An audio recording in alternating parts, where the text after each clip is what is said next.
पौराणिक कथाओं पर एनिमेशन फिल्में और सीरीज तो पहले भी बनी हैं, लेकिन 20 जुलाई 2025 को सिनेमाघरों में आई महाअवतार नरसिम्हा ने पूरे जॉनर को फिर से सोचने को मजबूर कर दिया था। अश्विनी कुमार के डायरेक्शन में बनी इस फिल्म ने देश भर में 251 करोड़ और वर्ल्ड वाइड कलेक्शन इसका 226 करोड़ था।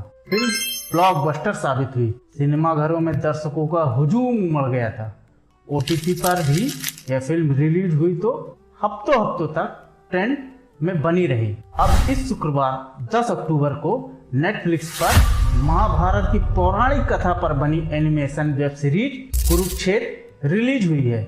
इसकी क्रिएटर अनु सिक्का है, जबकि डायरेक्टर है जो उजान गांगुली है। तो चलिए इसके बारे में थोड़ी सी बात कर लेते हैं। नमस्कार दोस्तों, कैसे हैं आप सब लोग? उम्मीद है सब मस्त होगे, जबरदस्त होगे, जहां भी होगे मदमस्त होगे। मूवी का असली मजा तभी आता है जब नवीन अपनी खोजबीन लेकर आता है। यह वेब सीरीज 18 दिनों के महान पौराणिक गहन युद्ध को 18 योद्धाओं की नजरों से, उनके आंतरिक संघर्षों, उनके नैतिक दुविधाओं को दिखाती है। यह पांडवों और कौरवों के बीच हुए संघर्ष में वफादारी की विनाशकारी कीमत को सामने लाती है।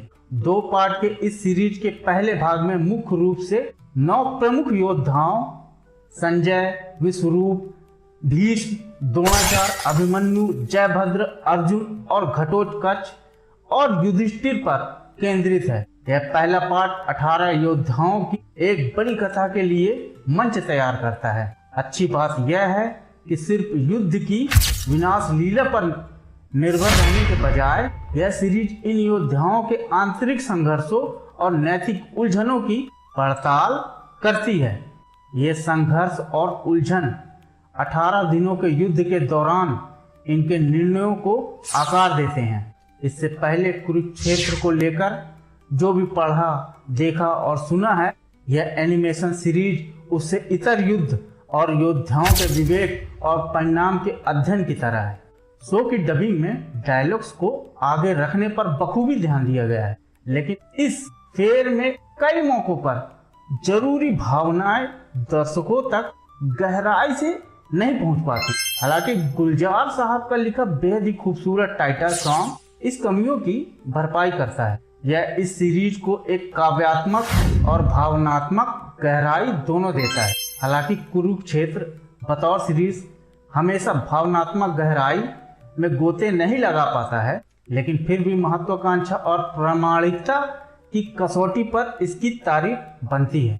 मेकर्स ने इस सीरीज को 2 हिस्सों में बांटने का सही फैसला लिया है। पहले पार्ट में जहां प्रभावी ढंग से किरदारों को दार्शनिक आधार दिया गया है, वहीं अब इसके सीक्वल में बाकी की 9 कहानियों के लिए उत्सुकता बढ़ जाती है। तो दोस्तों, आप देख रहे थे नवीन मूवी मंथ।